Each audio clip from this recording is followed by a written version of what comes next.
Spoštovani, en lep podarski pozdrav. Takoj na začetku se upravičujem za 6-minutno zamudo, čeprav sem naravno jaz tista, ki sem nekaj, da moramo biti točni, tehnične težave. Danes bomo tukaj predstavili Rapalsko mejo, 4. stoletja obstoja in stoletje dediščine ter spomina. Sicer danes bomo tukaj predstavili študije primerov, ki so večinoma, nekako celoti, nastale v okviru istoimenskega raziskovalnega projekta, ki ga financira Agencija za raziskovanje dejavnosti Republike Slovenije. Začeli bomo s profesorjem dr. Božom Rpetom. Prepričana sem, da zgodovinarjem, ki ga ni potrebno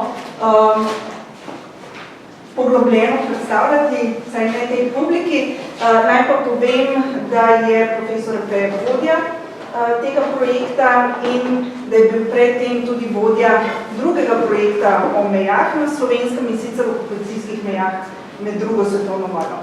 Profesor Rpe, prosim. Hvala lepa, torej tudi jaz se upravičujem za te tehnične težave in zato, da boste slike videli malo zoženo, da boste vseeno. Torej to, kar imam jaz na programu, bom se moral skrajšati, je nekoli situacije o odnosu Slovencev in velikih sil. In bom strnil nekaj najbolj bistvenih točk, na splošni ravni, ki verjetno poznate, na diplomatski ravni pa morda malce manj. Torej, kaj je pomenila Prva svetovna vojna za Slovence? Pomenila je, da so se nekako umaknili iz prostora, iz germanskega prostora, v katerem so se oblikovali stoletja.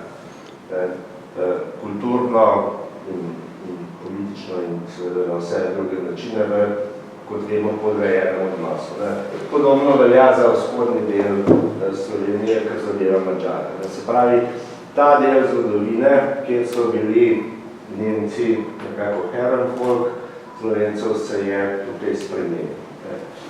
Ampak to še ni pomenilo, da je konec obdobja ali zgodovine, v kateri o Slovencih ne odločajo drugi.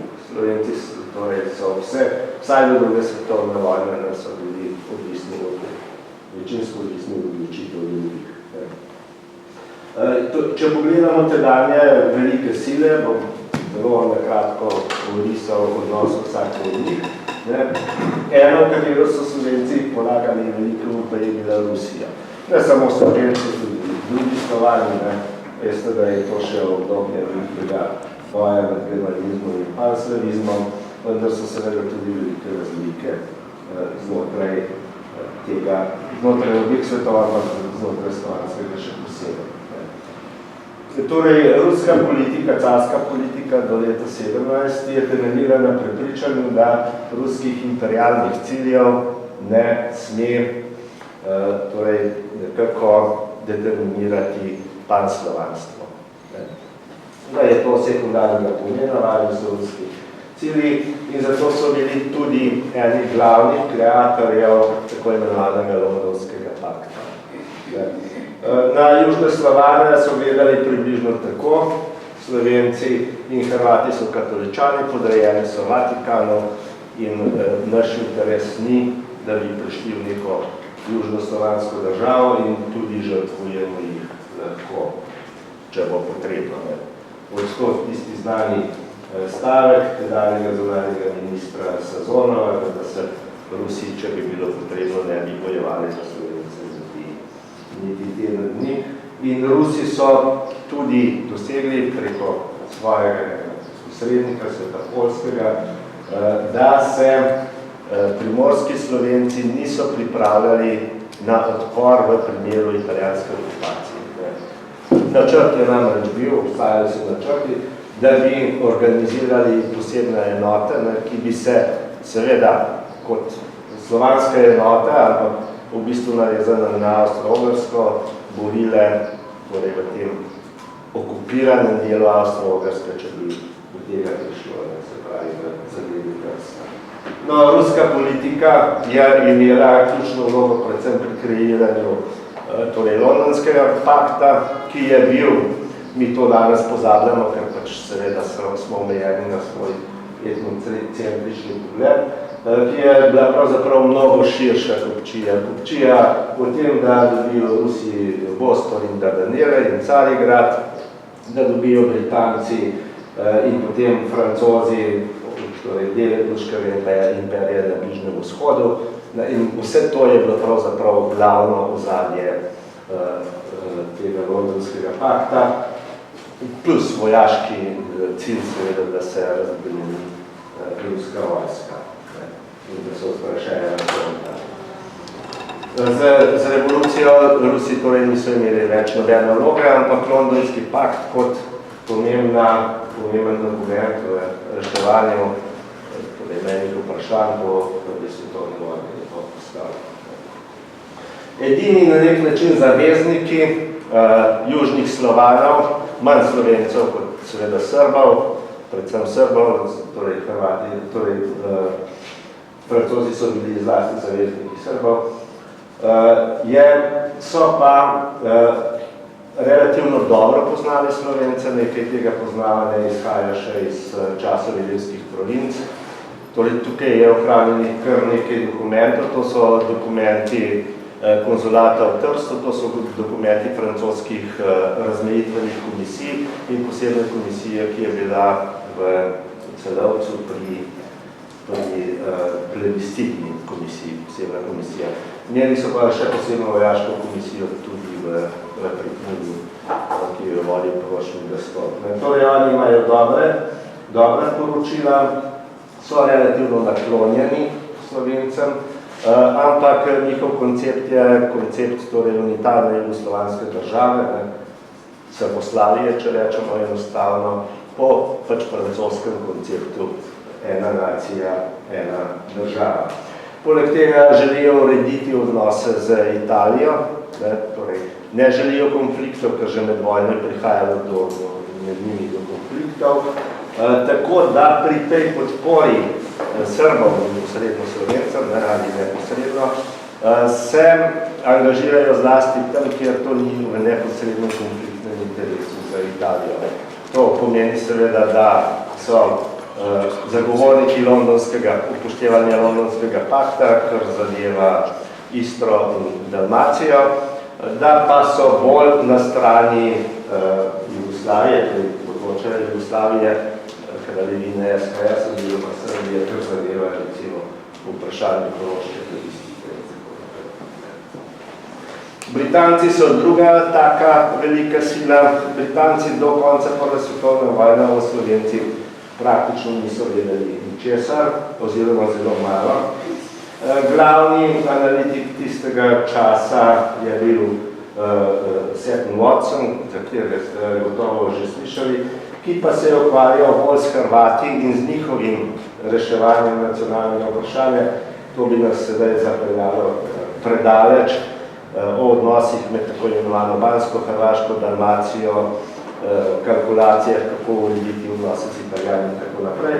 No, ampak bistveno je, torej, da britanska diplomacija, razen njegovih knjig in člankov v nekaterih časopisih, zlasti v London Timesu, ki jih je pisal glavni urednik Stitt, niso imeli kaj dosti vedenja o Slovencih, čeprav so seveda brez težav kupčevali z njihovimi ozemlji.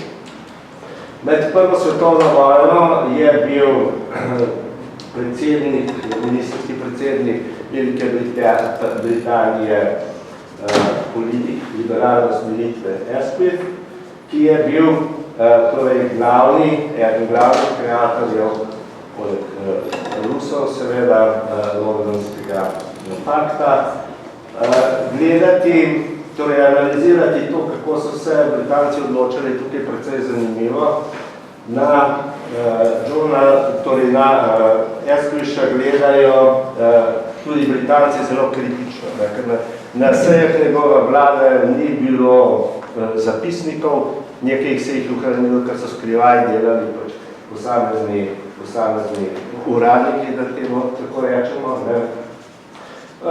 Tukaj so seveda pili, imeli čez pauzo za kosila, Edwin je svoji ljubici debate o tem, ali je bila samo platonična ali resnično sredomitna, se je Vlade pošiljal na desetine pisem, ki jih je pisal med serijami in zlasti jo je obveščal o pogajanjih z Italijo. Tako da tudi britanski zgodovinari imajo njegovo ravnanje za precej neodgovorno in tudi ne vemo pravzaprav, ne znamo oceniti, čeprav je jasno, da ta odnos je imel velik vpliv na sam odnos in odnos z Italijo, do katere je bil pa sicer ambivalenten. Po eni strani je občudoval njihovo kulturo, tudi obiskal Italijo med vojno, se je izražal zelo pohvalno v njej. Po drugi strani so pa Italijani vsem šli na živce zaradi svojih velikih zahtev. Kot je nekoč pozneje rekel Winston Churchill, ki je tudi bil nekaj časa član tega kabineta, Italija je kot dunajski zrezek, bolj ko je tolčeš, več je šeška je. Prvo poročilo so Britanci napisali še na leta 19, ko gre za poročilo britanskega ministrstva za zunanje zadeve, njegove zgodovinske celice, temelji v glavnem na literaturi in virih še izpred vojne in v času vojne. Vidi se, da je to nastajalo v tistem času. Glavna njihova odločitev, torej presoja je, da so Slovenci nezgodovinski narod, da so na bistveno nižji kulturi kot Nemci in Italijani, da nimajo nekih ambicij, da niso zmožni ustvariti neke svoje države. To je sicer prevladujoče mnenje velikih sil, ki se ohrani do druge svetovne vojne. Še Američani, torej ZDA, so v tistem času determinirala politika predsednika Wilsona, ki je bila zelo idealistična, ampak s tem idealizmom tudi precej škodljiva, bi lahko rekli. Vsi poznate teh njegovih 14 točk.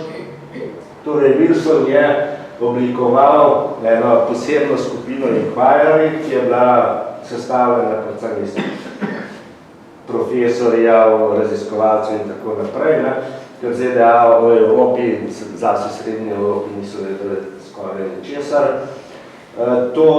To skupino je vodil en politik, ki se je pisal House.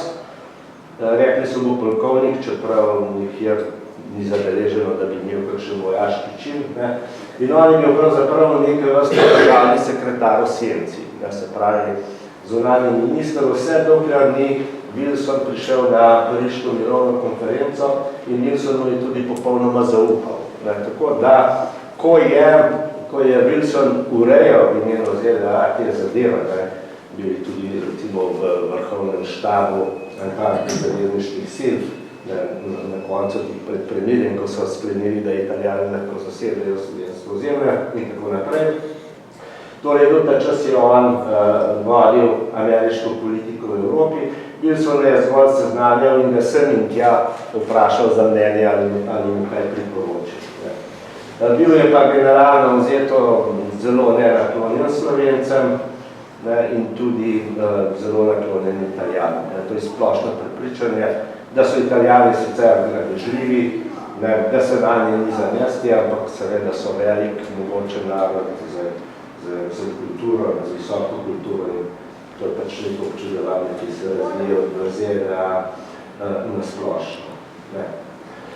Tudi Američani so poleg te skupine Inquiry, ki je bila nekako osredna, napisali okrog 2000 poročil, večina od teh je ohranjena, en del je danes dostopen tudi na internetu.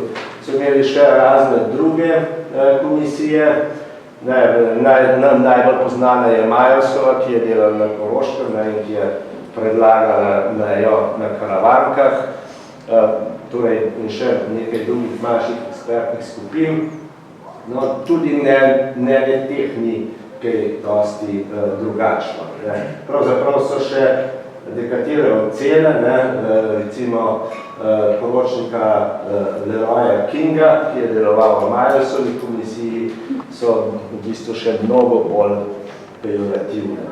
Do vseh južnih Slovanov, ki jih sicer rangira, Slovence nekako kot najbolj izobražene daje na vrh, ampak vse skupaj se vidi seveda nekaj, kar ne more, ker nima neke državotvornosti, ker ne more ustvariti svoje države, ker s čimer se pravzaprav počuje, ker kot on napiše nekje, Slovenci so v prvi priliki izdali cesarja, če bo treba bodo izdali tudi nas.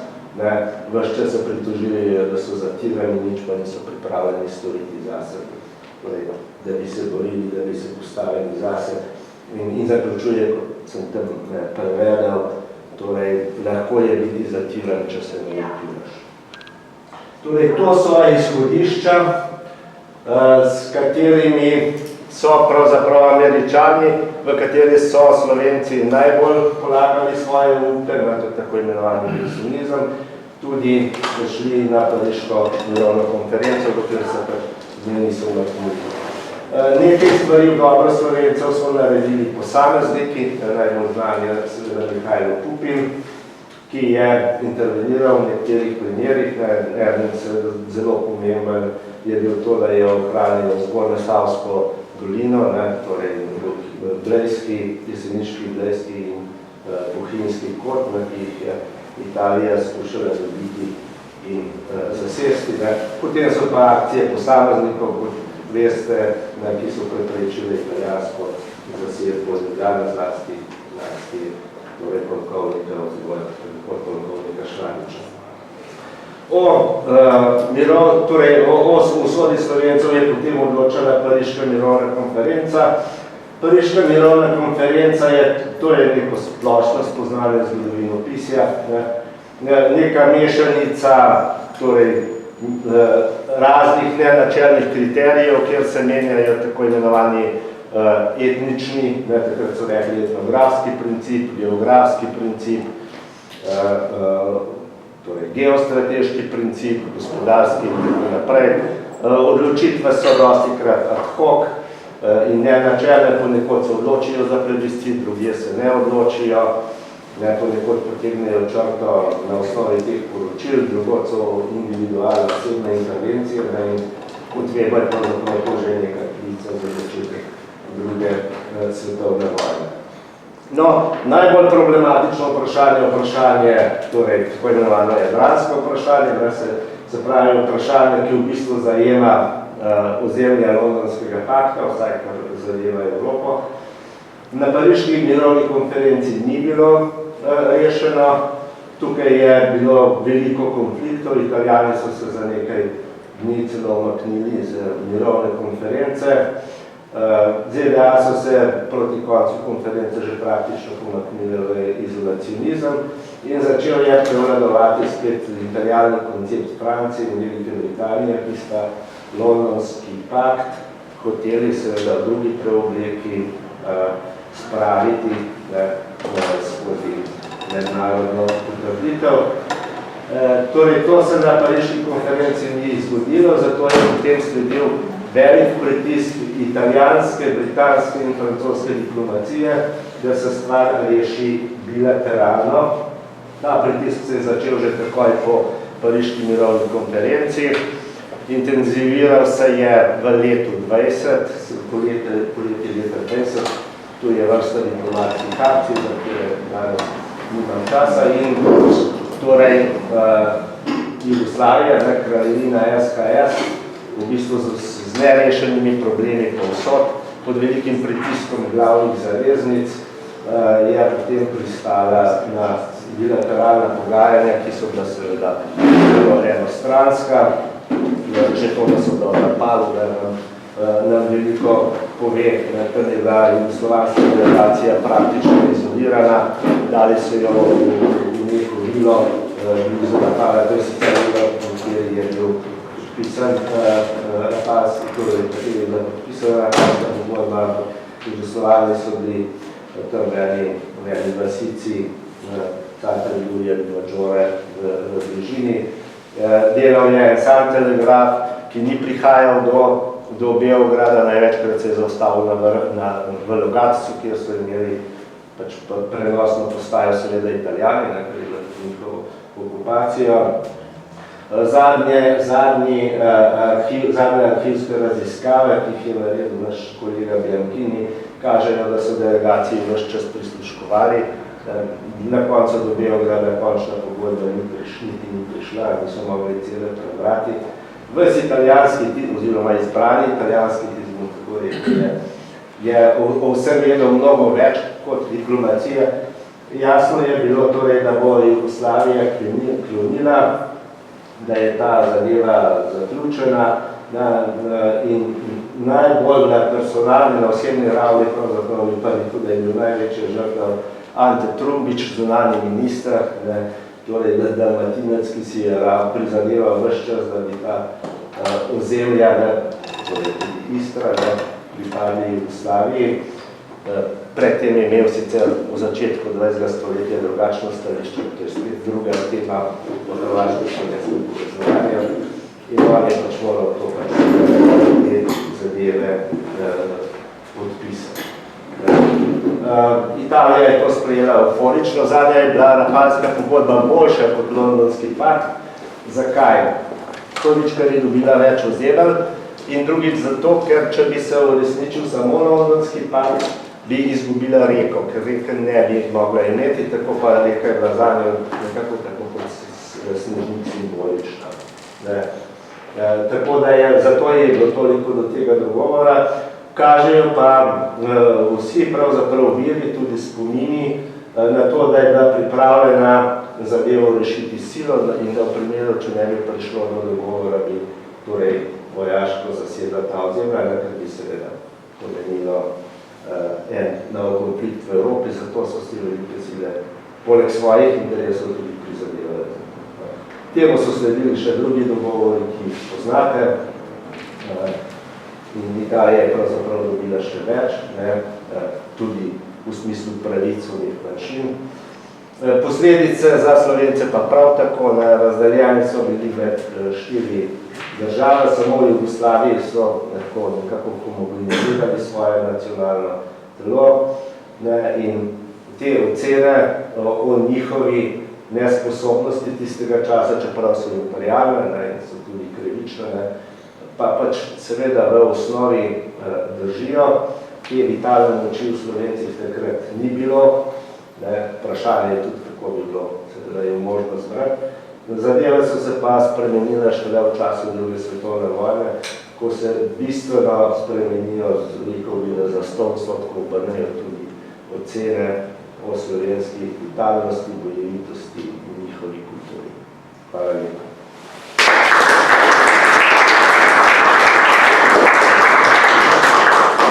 Hvala. Naš današnji naslednji govorec je izredni profesor dr. Bojan Balkovec. Samo v zadnjih 3 letih je napisal kot soavtor 2 knjigi o mejah, in sicer, da bom čisto točna, En krompir 3 države, okupacijske meje na Dolenjskem, in Vinčeremo videčemo, okupacijske meje v Beli krajini.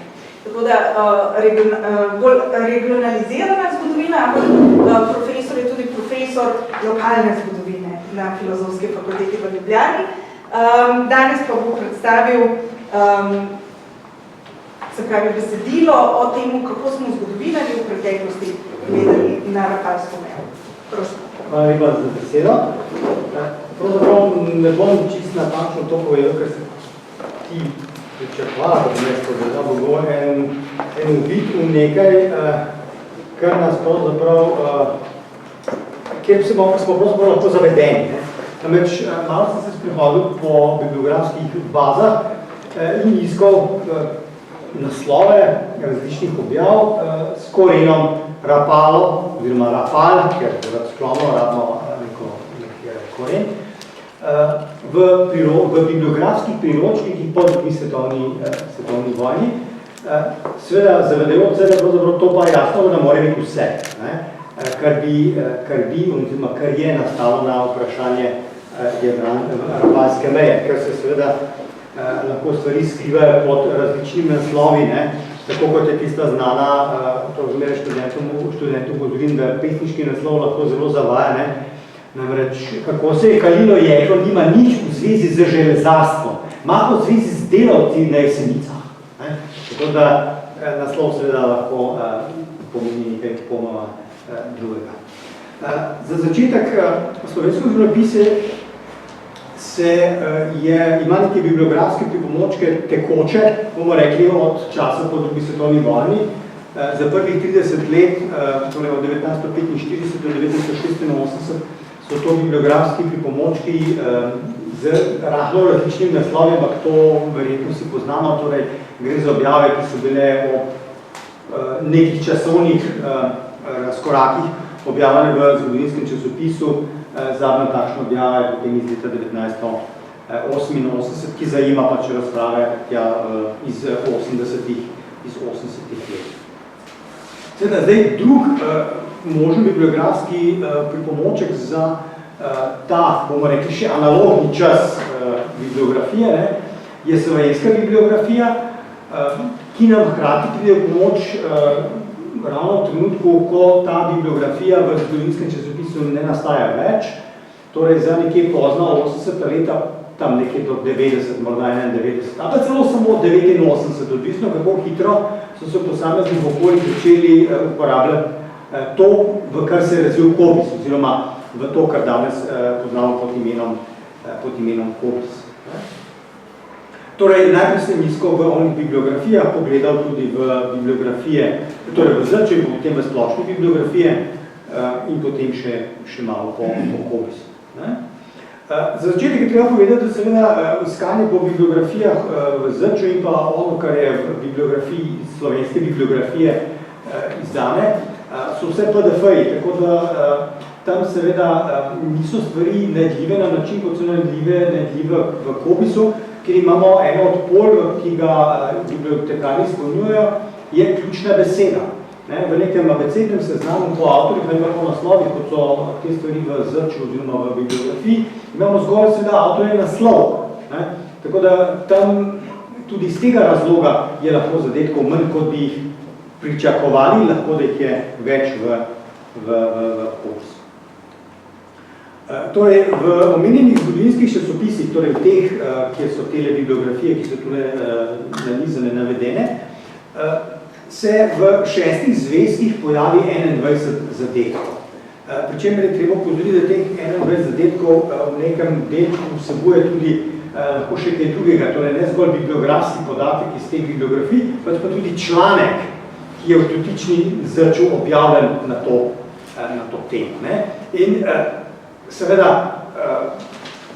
koren, rapal, pa kaj podobnega, je hkrati lahko tudi zavajajoč, ker lahko pričakuješ nek naslov, ki pa potem to sploh ni.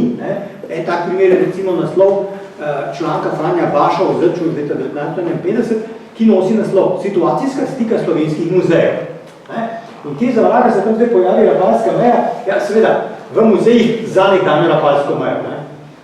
Ker seveda v našem kontekstu interesa, kaj se je pisalo o rapalski meji, pravzaprav nima nekega učinka.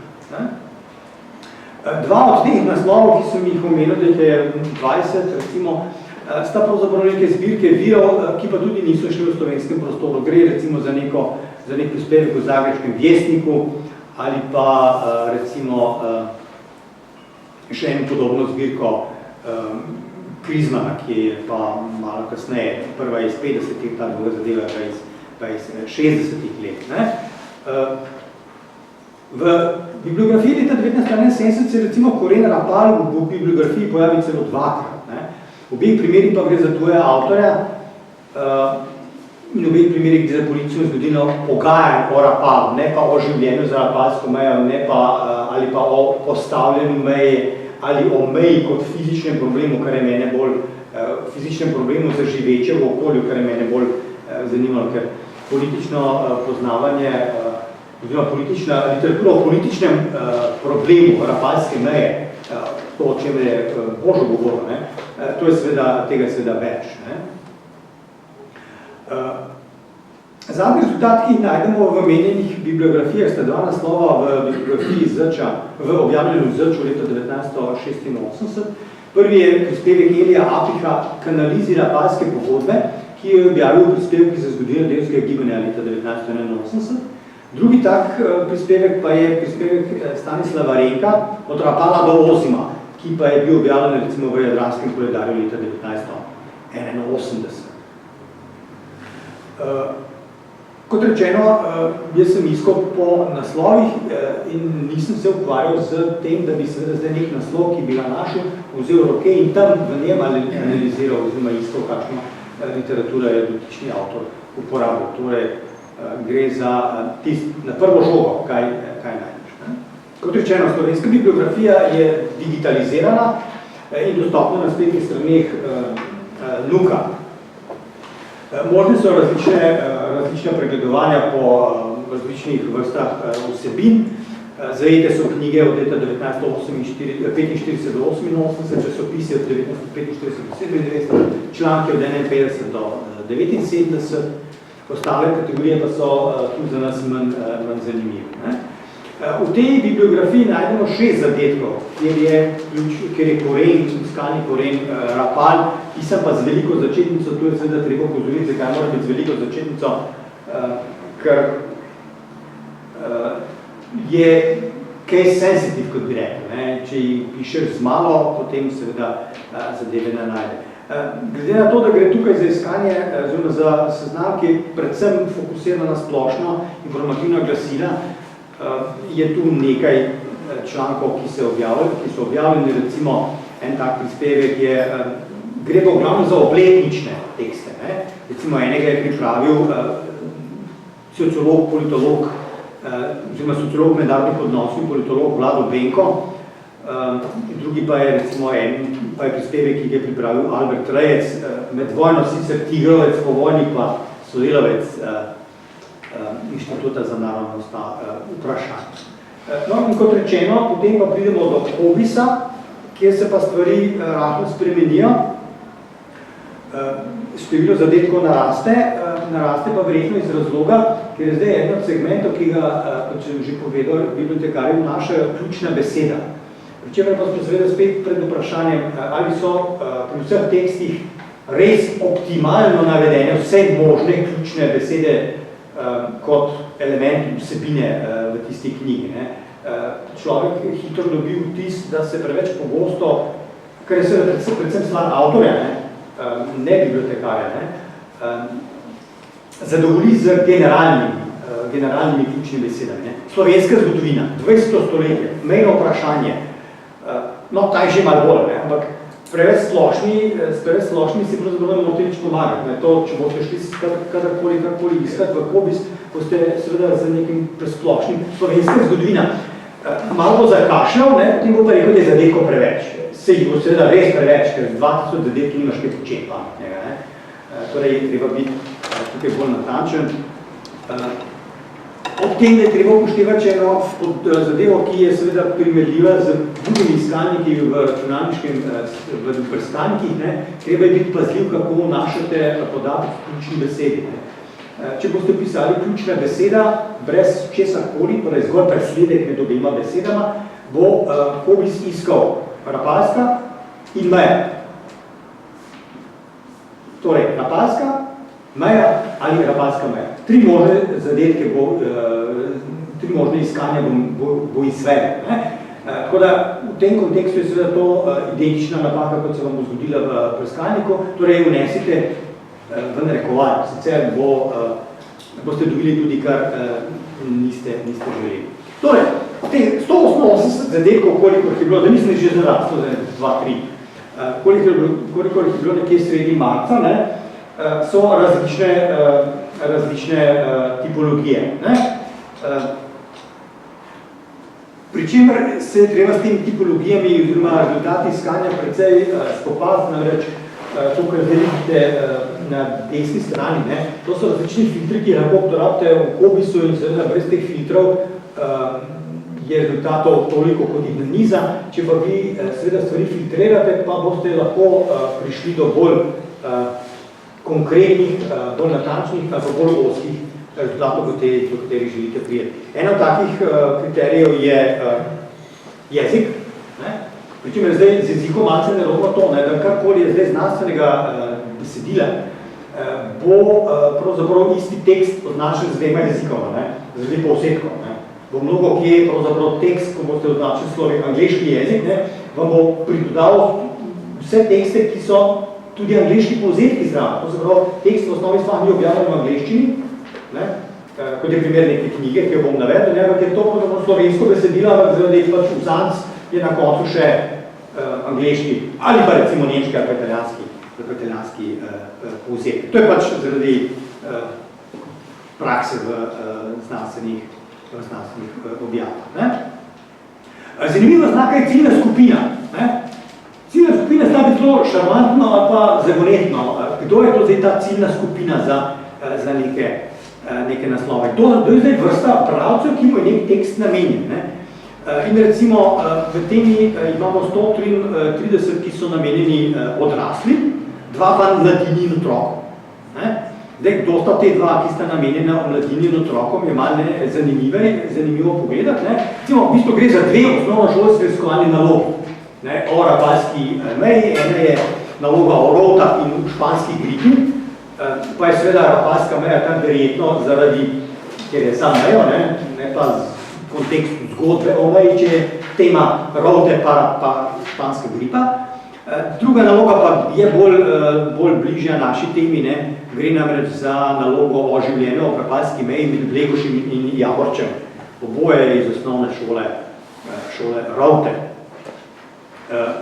Tudi druge kategorije so recimo lahko zanimive, kakšen rezultat vam lahko kakšna kategorija pokaže. Recimo, ena od kategorij so lahko netekstovne zadeve, bomo rekli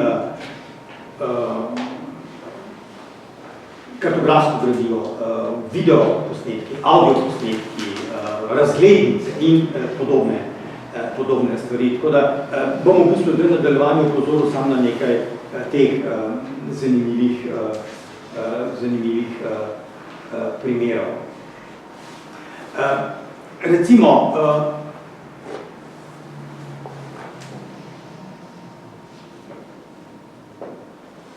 od 10 posnetkov, mislim, da jih je zdaj že 10, ne samo 9, ki se dotikajo, oziroma ki ima ključno besedo rapalska meja, gre v bistvu v glavnem za posnetke, ki jih je posnelo središče z javno zgodovino v zvezi z raziskovanjem projektov o rapalski meji. Torej, so to naši izdelki. Kakšni drugi, recimo, kaj še kakšnega drugega najdemo, oziroma kakšni so to posnetki. To so posnetki otrt na meji, recimo na Veliki Milani, na Koritnici, Obremcu, na Vratih, na Mašunu, ali recimo pogovor, ki sem ga posnel z Janezom Petrom Gromom, ki bo govoril za menoj o arhitekturnih vidikih, pa prostoru, pa utrdbah in tako naprej. En pogovor je pa recimo z Tvrtko Mekovino o Hrvaški in njenem odnosu do rapalske meje oziroma neko vprašanje v zvezi z hrvaškim razumevanjem vloge rapalske meje. Potem recimo fotografije.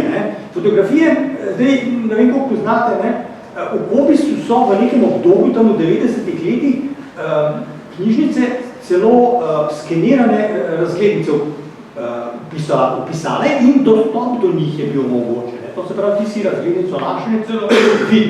No, zdaj, to, kar sem jaz našel, da je rapalska meja to znaka razglednice, žal ni posnetka, neka špekulacija, pa še malo debate z par zbiratelji, pa razmišljamo, da gre verjetno za isto razglednico. 3 razglednice so, od tega sta 2 enaki, gre za v bistvu mejne strukture tam v eni vasi. Eno gre za mejni prehod pri planini pri Rakiku, eno gre pa za prikaz naselja Malne, ravno tako pri planini. Kartografsko gradivo je ravno tako navedeno, recimo, kaj imamo od tega. Imamo 2 zadetka, recimo, ki sta zelo primerljiva. En avtor je, oziroma avtor obeh je hrvaški pedagog in zgodovina Franjo Brbalić. To je šlo v medovanem času.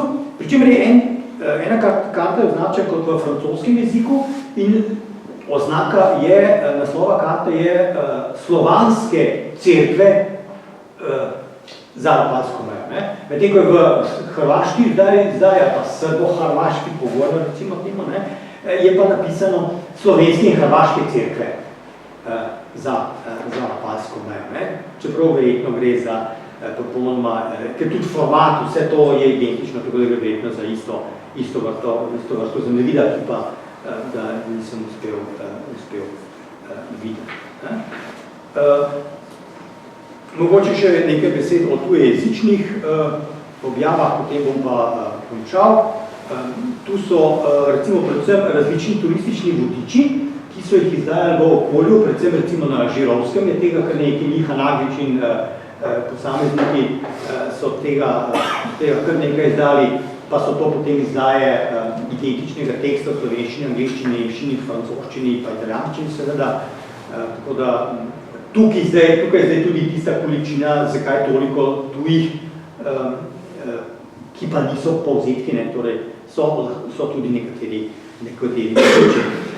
Izključno v angleškem jeziku pa je recimo knjiga Aleksandra Jankoviča Potočnika iz leta 2010, ki je v ZDA izdal knjigo o fortifikacijskih utrdbah v evropskem mehkem trebuhu, torej to zaledje Sredozemlja, pri čemer potem konkretno v naslovu omenja tudi Rupnikovo linijo, Val Alpino in pa ostale fortifikacije v okolici Ljubljane, pri čemer s knjigo sega nazaj še v zgodovinske čase in pa potem prikazuje situacijo tudi do časa druge svetovne vojne in usode rapalskih utrdb, torej Rupnikova in pa Val Alpina v času druge svetovne vojne. Na tem mestu bom jaz končal, v prispevku pa bo seveda tudi o konkretnejših historiografskih tekstih. Danes sem hotel upozoriti samo na nekatere malo bolj zanimive posebej. Hvala lepa.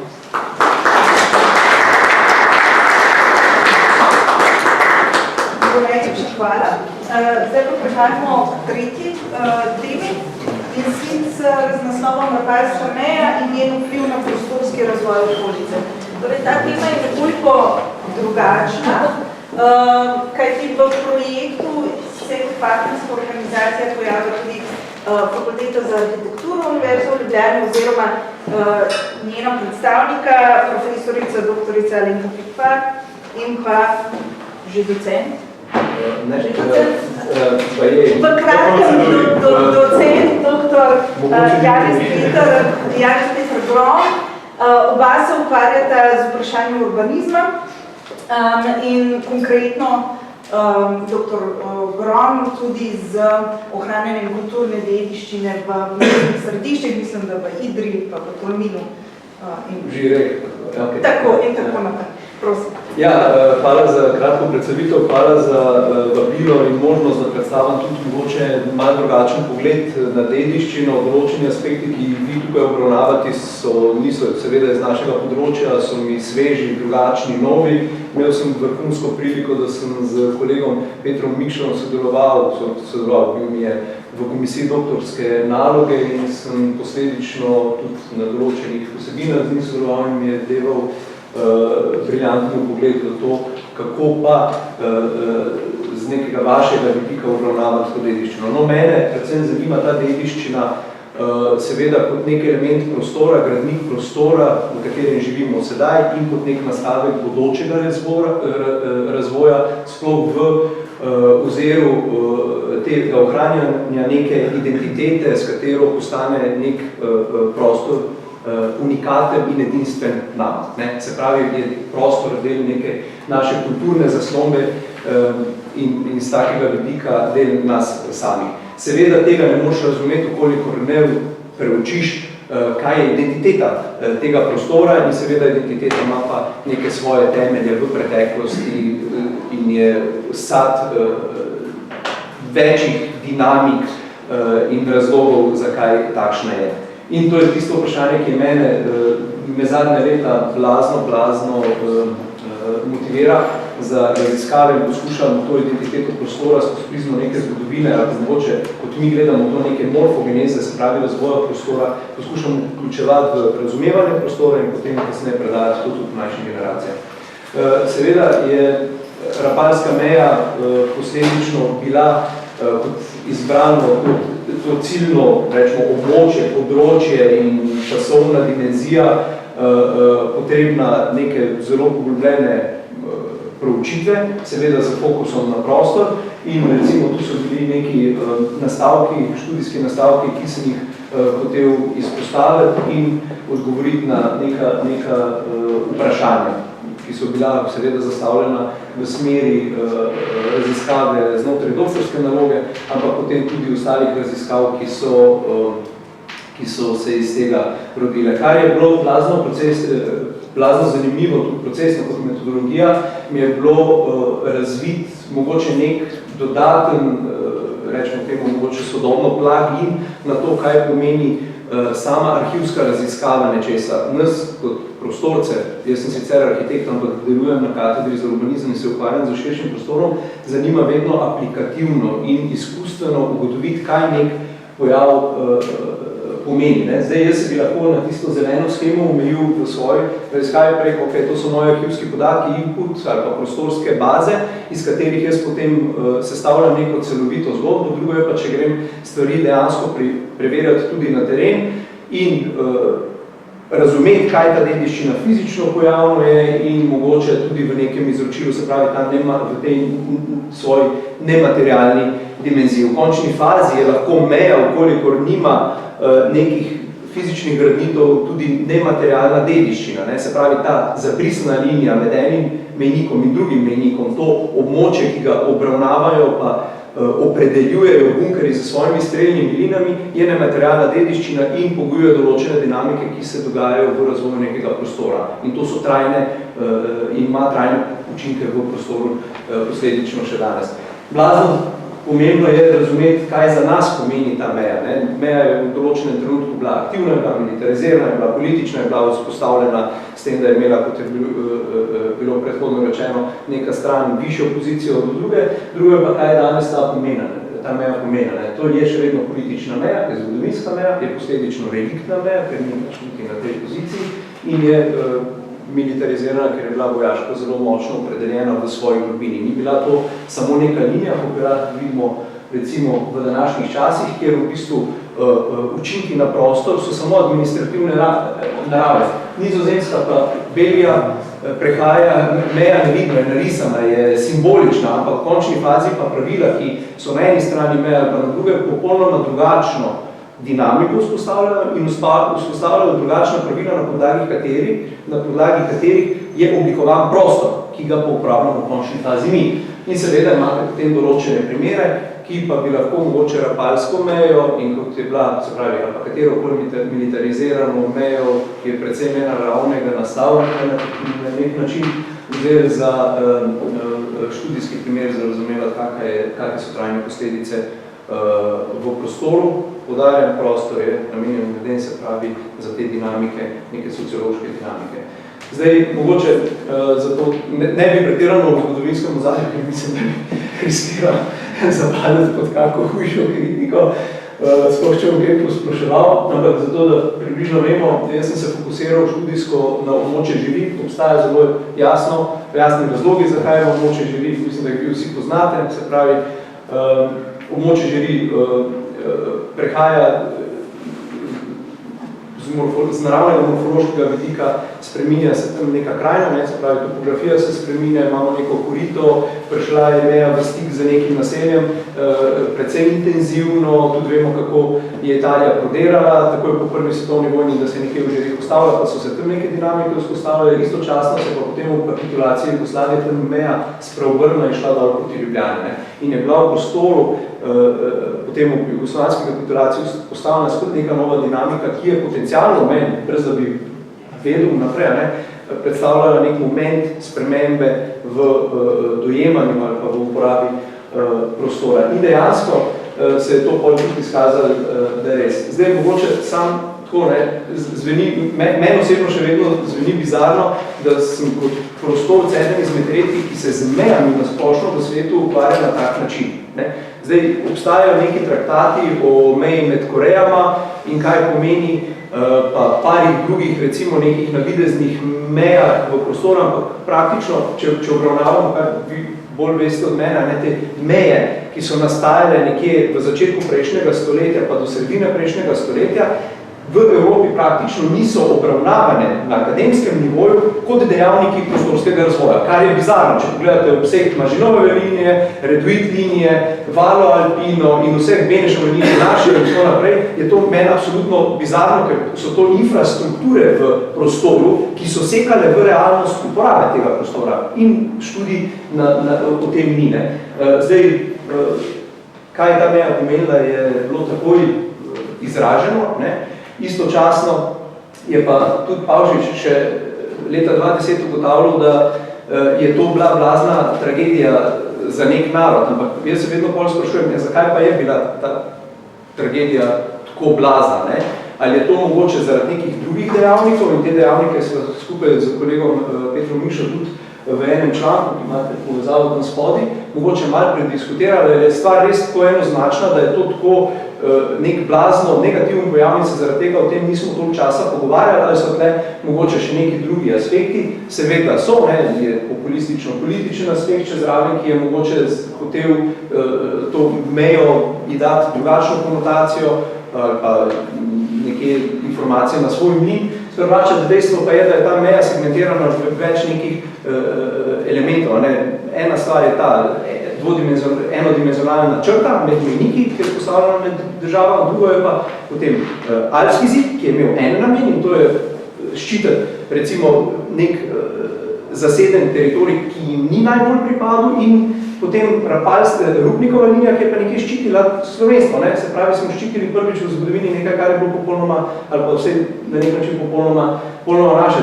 Ti tri elementi, ki obsegajo prostor po globini in na široko, ne samo v eni liniji, po moje ne morejo biti obravnavani istoznačno, vsekakor pa ne istoznačno prostorstvo. Ok, zdaj, kje je ta meja, vemo, ne, sem vam obrazložil, kaj je ciljno področje obravnave, sem vam omenil predhodno, tudi kje se je meja zvila v občini Želije, tukaj je grafično prikazano. Zanimiva je bila seveda zaradi dokazovanja, kakvi so ti prostorski vplivi bili tudi za sosedno občino pa za Idrijo, ki je morfološko strukturno, se pravi ta srednjeveška morfološka osnova nekega grajenega tkiva je blazno primerljiva, kar pomeni, da lahko potem za aplikacijo teh informacij ugotavljaš, kakve so pa spremembe, ko se je neka nova dinamika v prostoru vzpostavlja. In to je bilo narejeno, ampak v začetku sem jaz rabil tisto, kar sem vam v začetku omenil, preveriti, kaj priča ta zadeva v prostoru sploh je. To mene blazno zanima, jaz rabim videti, čutiti to neko ostalino ali pa neko tkivo zaradi tega, da se lahko o njem pogovarjam. In posledično sem sprožil neko akcijo, bredel sem nekam kamer, ne vem, da bredem, ker to je bilo precej ekstenzivno, zato da sem praktično vse bunkerje, drbe, celotno infrastrukturo Rupnikove linije v občini Želi prehodu, odkril na novo. Tisto, kar vidite v modri barvi, so že popisani objekti, kar vidite v rdečem, so objekti, ki so bili z daljinskim zaznavanjem prostora izpuščeni in posledično za zgodovini zamolčani. To so precej velike note betona, ki so vidne v naravi in vplivajo na prostor kot grejeni elementi. Vse, kar vidite zeleno, je pa tudi, sem odkril, ampak so pa ostaline, ki so bile demolirane potem, ko je Italija zasedla ta teritorij v kapitulaciji Jugoslavije. To tudi priča mogoče nekaj, kar je ven zanimivo, o tem, kako so različni pristop ali pa videnje, dojemanje slovenskega naroda imeli Italijani in Nemci. Nemci so bili tam, da bi tukaj ostali, ne? In so posledično samo zapečatili te bunkerje, to besedno so dali pečati upisali. Italijani so pa rekli, ups, mogoče se bojo pa tile vrnali, da bomo mi to raje zbombardirati, pa tudi, da ne bi recimo kako odporniška gibanja potem tega uporabljali. Ne? In so vsa te bunkerji zdemolirani in posledično, kakor se je odkrival ostaline Rupnikove linije do tistega trenutka z daljinskim laserskim lidar sistemom jih ni bilo mogoče zaznati, jih je bilo treba fizično odkriti. In šele na podlagi te morfološke, celotne ustvarjene slike sem lahko jaz ugotovil, aha, tako velik je ta element, ta infrastruktura v prostoru, se pravi, tako vpliv dejansko ima. In jaz mislim, da je treba zato, da ocenjujemo, kakva je prisotnost Rupnikove linije, ali tudi ostalin Rapalske meje v prostoru, je treba to izvesti za celotno teritorijo. Ni malo dela, ampak je tudi treba narediti. Zdaj, kar vidite tukaj, je primerjava potem te morfološke strukture žirov pred letom 1920, 21 in kasneje v leta 41 in kar je zanimivo, bi rekel, aha, hudiča, žiri so postale tam pod nekim vojaškim nadzorom, verjetno se je tam vse ustavilo. Smo utrnali v razvoju. Ne, žiri so kar naenkrat dobile blazen razvoj in zagon. In to ne samo zaradi kontrabandstva, ampak zaradi tega, ker je gradnja te Rupnikove linije omogočila, da so ljudje bili zaposleni na teh delih in so zato dobili tudi prvič v življenju, kot sem dobil v intervjujih, so prvič v življenju videli, kako izgleda denar. In so posledično svoje gospodarstva širili in tudi priseljevanje je bilo relativno močno. Tako da tle je združevanje te materialne pa nematerialne dediščine preiskave. Kar je bolj še zanimivo v terenski preiskavi, in mogoče je to tudi neka vsebina, ki je bolj zanimiva, je, kar se mene tiče, kot dojemamo, kaj pomeni začetek neke gradnje, je predstavitev začetka gradnje Rupnikove linije za 2 lete nazaj v preteklost. Se pravi, po pričevanju, konkretno ta kamen, je del trase, kjer so geodeti že med letom 33 in 34 začrtvali, kje bo potekal obrambni sistem. Ne leta 36, ampak že leta 33, 34, kot odgovor na italijansko utrjevanje, so oni začeli črtati. Tle bo konkretno ta utrdba na tak način stala in kontrolirala bo to ozemlje. Kar se je drugega zanimivo zgodilo, da je to smo ugotovili iz gradbenega zakona, da je jugoslovanski gradbeni zakonik pa vojaško grajenje bilo popolnoma neusklajeno. Jugoslovanska vojska, ko je gradila, se ni usklajevala za tem, kar lahko civilno prebivalstvo dela. In potem se je marsikdaj zgodilo, da je hiša zrasla pred enim bunkerjem in so posledično bunker. Niso šli hiše rušiti ali pa preprečiti, da se bi hiša tam zgradila, ampak so bunker na novo druge postavili in potem enostavno ne razumeš, če tega fakta ne razumeš iz starega gradbenega zakonika, ti enostavno stopiš kaj hudiča, gleda ta bunker v fasado noter objekta, ki je nastal takrat. Tako da to je tudi ena, recimo, taka blazno zanimiva dinamika. No, da skrajšam, da bom še drugi dal možnost, to je recimo bil sistem potem primerjanja tega morfološkega razvoja med Idrijo pa Žirmi, da smo rekli, da so imeli precej zanimivo osnovo zaradi različnih politik, ki so se pa v prostoru nesle. Z vzpostavitev Rapalske meje vidimo pa, da se je razvoj v Idriji v tem času blazno ustavil, popolnoma ustavil, medtem ko se je v Žireh pospešil. In to vidimo statistično gledano, nekaj statistika, drugo je pa potem to preverjati, pa te odnose v teh morfoloških vzorcih na kartah, kar mi pač počnemo. Vidite, da so Žiri v tem času dobile praktično 50% dodatno stavbnega fundusa, kar je nenormalno. To je tak razvoj, da ga mi ne vidimo prav pogosto, ko razmišljamo pa poskušamo dojeti, kakva je morfogeneza nekega prostora. Idrija se je pa praktično ustavila in podobno je bilo z parimi drugimi naselji, ki sem jih tudi primerjal. Kar je pa še dodatno zanimivo, ker ko gledamo recimo morfološke karte, vidimo neko fiksen vzorec v prostoru in lahko tiste trenutne, to je toliko ples, ki si ga fotografiral in vidiš ta trenuten odnos med posameznimi akterji.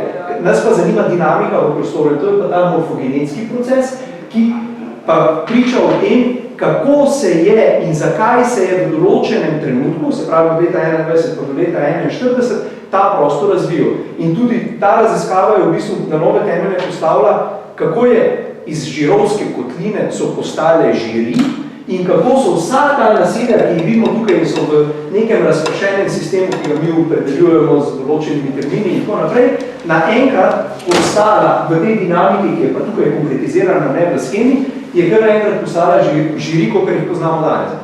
Ko rečemo žiri, pomislimo na to, ne pa na tisto dinamiko, pa na posamezne entitete, ki so takrat prostor oblikovali. Zdaj, zakaj so razlogi taki, mogoče ne bi, ker nimamo časa, pa je moral nekaj napisati še o tem, zaradi današnjega večera, pa bomo tam malo širše.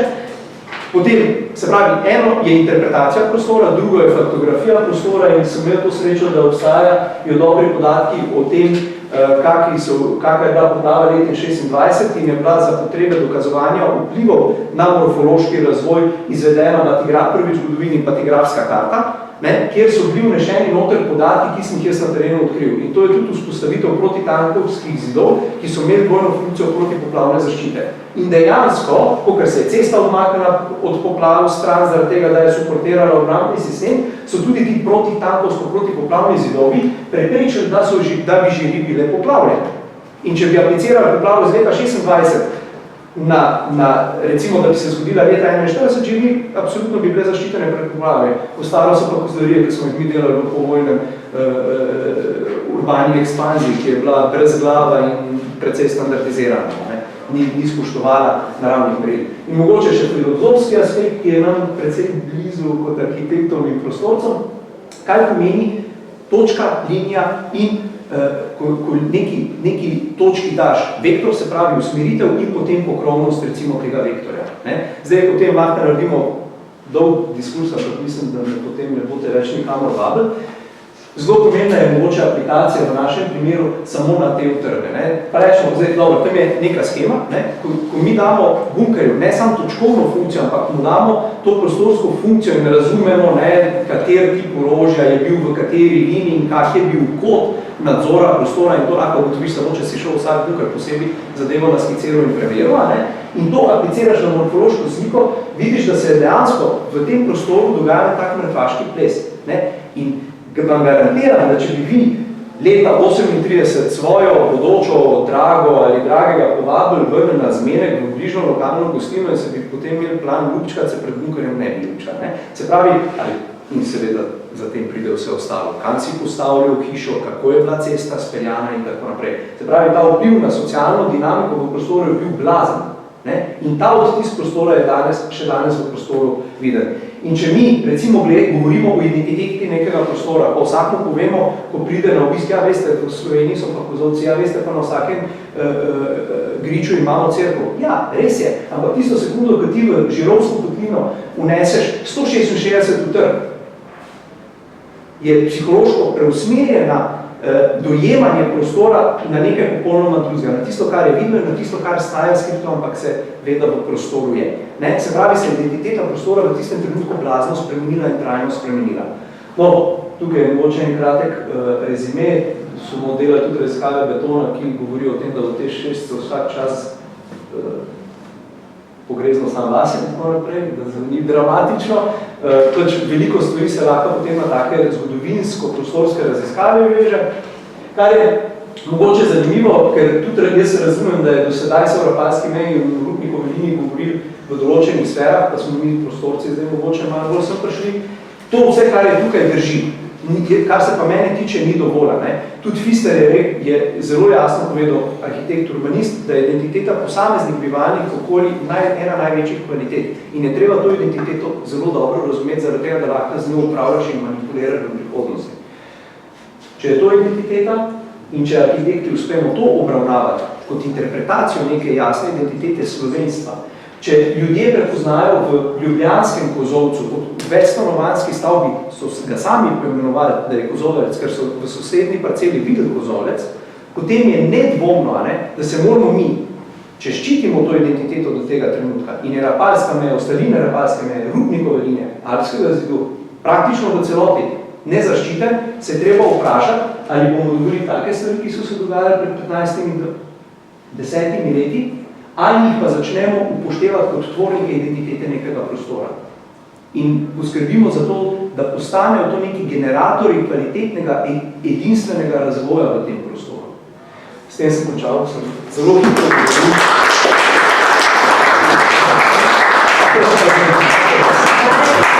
Najlepša hvala za to res zanimivo predstavitev. Mislim, da ni bojazni, da arhitektov ne bi v bodoče vabili še v našo srednjo. Zdaj pa hitimo naprej. Naslednji predavatelj je izredni profesor dr. Peter Mikša, danes bil promoviran,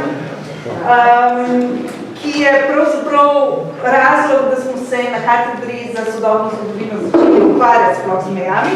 In danes bo predstavil temo, ki mislim, da je njemu daleč najljubša pri ukvarjanju z mejami in sicer mejne. Hvala lepa, Meli, za najavo. Ja, začenjam z današnjim četrtim referatom v tem panelu. Upam, da bom edini, ki bom uspel v 15 minutah to povedati. Ja, torej, slišali smo že profesorja Repeta, ki je omenil Rapalsko pogodbo, ne? Slišali smo neke fantomske ali pa reliktne meje. Mi bomo se danes sukali v bistvu po teh reliktnih fantomskih mejah. V bistvu od tega 12. novembra leta 20, ko pride do pogodbe in s tem tudi do Rapalske meje. S kolegom geografom Matijo Zornom sva pripravila ta referat. Videli boste, kje se najni vedeni, torej interdisciplinarno združita. Upam pa, da bom znal čim več povedati. Torej, Rapalska meja, ne, o čem danes govorimo o tej levi liniji, ne, na levem delu, ki preseka slovenski prostor leta 20, seveda na temelju dogovora že leta 15 in še seveda z na nek način delom že prej. Torej, kot sem rekel, če govorimo o neki novi meji, ne, imamo predzgodbo, dogodek in seveda vse potem. Ne. Torej, imamo pogajanja, imamo dogovor, ne, rapalski dogovor, rapalsko pogodbo, potem pa sledi to, o čemer bo sledilo predavanje v naslednjih 13 minutah. Torej, določitev točnega poteka meje, pregled linije na terenu, postavljanje mejnih kamnov, preverjanje postavitve, ohranjanja stanja na meji, torej ohranjanje lokacij mejnih kamnov. Kot veste, ne, že z sosedi smo zelo previdni, kje so mejni kamni, ne, in strogo gledamo, da so na svojem mestu, ne, tako tudi država skrbi za to. Če gremo torej nazaj, 12. novembra 20. leta, se podpiše Rapalska pogodba, o tem je danes profesor Refer pred kakšno urco govoril, mi nadaljujemo torej od tukaj naprej.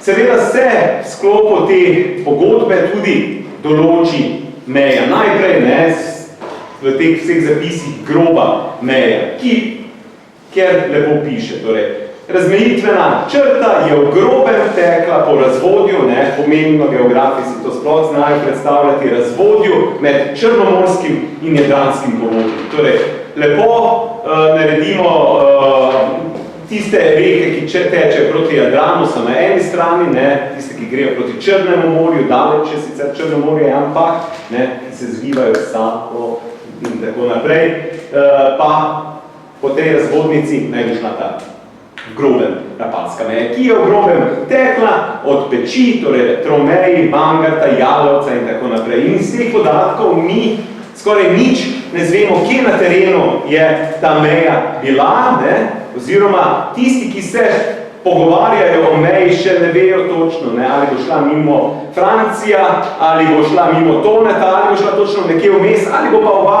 obšla, pa bo šla v korist, ne vem, Jugoslavije oziroma Kraljevine SHS ali Kraljevine Italije. Ne? In če gremo potem vedno bolj precizno, ne, v prvem členu je meja točno določena. Ne točno določena, ampak že dosti bolj precizno določena. Žal se tekst zelo slabo vidi, ampak bom nekaj detajlov prebral. Ne? Torej, meja se bo bolj natančno določila na terenskem pregledu. Meja bo sledila razvodnici med porečjema Soče, ter Save, Dolinke, vse do Triglava in tako naprej.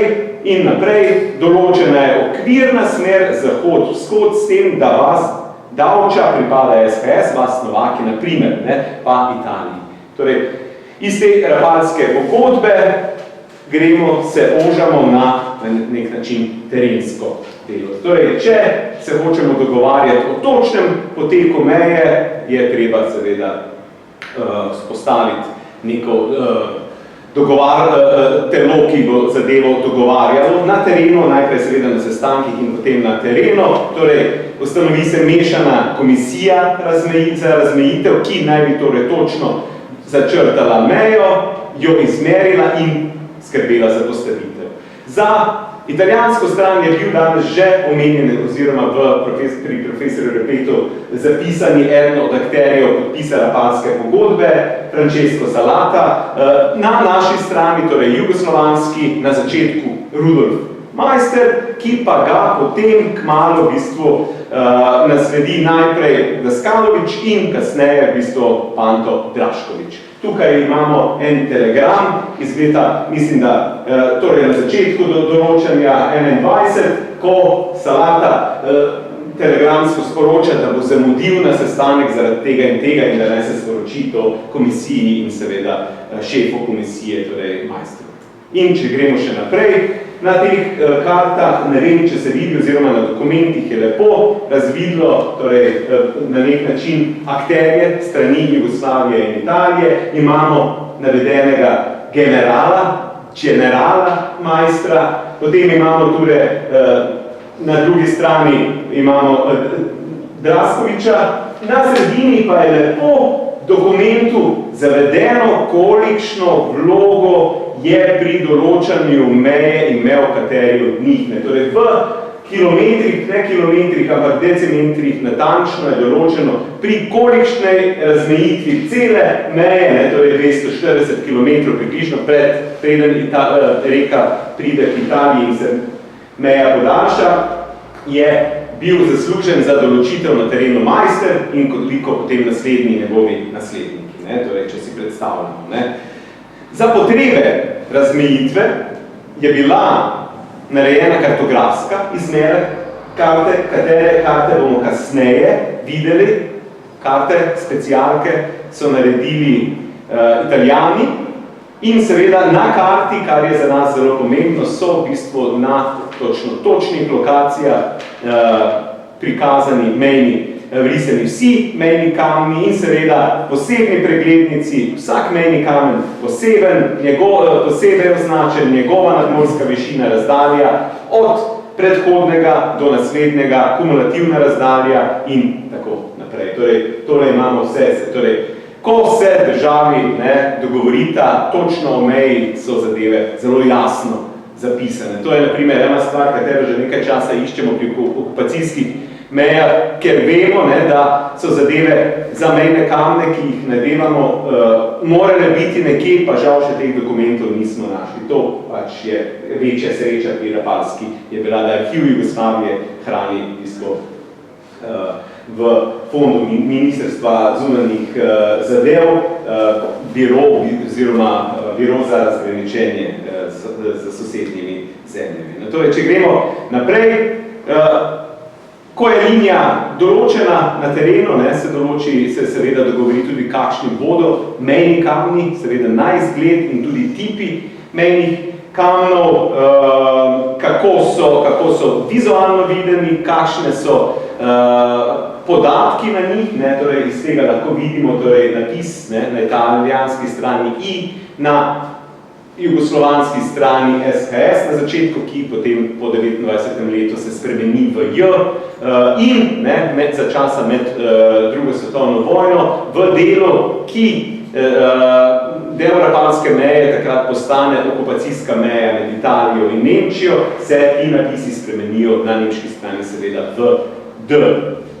Puščice, smer in tako naprej. Torej, ločimo več vrst mejnih kamnov, glavni mejni kamni, ki so taki največji, sektorski, potem imamo vmesne intersektorske mejne kamne, mejnike druge vrste, teh je največ, eden se nahaja oziroma je na ogled tudi na oddelku za zgodovino filozofske fakultete, torej pri nas. Imamo posebne mejniki, to so pač mejniki, ki so bili na primer na dveh straneh ceste, še danes jih lahko od cesta, mislim, da je Iberija Cerkno, ob cesti stojita še dva specialna, in tromejni mejnik, ki ga lahko vidite tukaj na koncu, torej samo eden, in ga bomo v nadaljevanju še videli. Torej fotografija, potem ko določimo prvo mejo z geodeti na terenu, ko se označijo točke, kjer bojo mejni kamni, ko se mejni kamni postavijo, pride seveda še končna, na nek način komisija, ki pregleduje, ali je v bistvu vse bilo v redu narejeno. Če si predstavljamo, 20. leta se podpiše Rapalska pogodba, Oktobra 25 je v dnevniku so zabeleženi zadnji posegi, torej gradnja mejnih kamnov. Za določenih nekaj nejasnih delov na meji so se dogovarjali še 26, ampak v grobem konec leta 25 je meja tudi z mejniki, Rafalska meja je določena. Tole sta na primer še dva v današnjem pogledu mejna kamna in tole, torej tromejnik, ki ga prej omenjamo, zanimiv pa je, ker je na nemški strani oziroma na avstrijski strani že zapis Reich, vemo, da gre po letu 38, torej po Anschlussu, vemo pa, da je v bistvu leto 39 ob obisku Petra II. Karadžordževiča v teh krajih, torej fotografija je sponda Karadžordževiča. No in tukaj pridemo zdaj to točko, kjer so se združila z najnim znanjem Matija in jaz. Spodaj vidimo karto, tole je ta specialka, kjer so označeni vsi mejni kamni. Mejni kamni so v grobem v razdalji tudi manj kot 50 metrov, ponavadi v liniji, kjer se vidi eden in drugi, na mejnem kamnu je označba, kje bo naslednji in tako naprej, torej vizualni stik mora biti, včasih pogosteje, včasih manj, seveda v Visokogorju, to je primer Triglava, niso bili tako zelo skupaj, ker je pač teren to onemogočal. Tukaj imamo podatke iz dokumentov, arhivskih dokumentov in na podlagi teh dokumentov lahko razberemo, za kateri mejnik gre, kakšen je opis in tudi slikovno gradivo dodajamo takole, da se vidi. Torej, Triglav, še po Triglavu, kako le z Matijo smo oba hribovca, gornika in seveda smo na podlagi tega tudi imamo večjo afiniteto na ta gorski svet, bomo še prišli danes.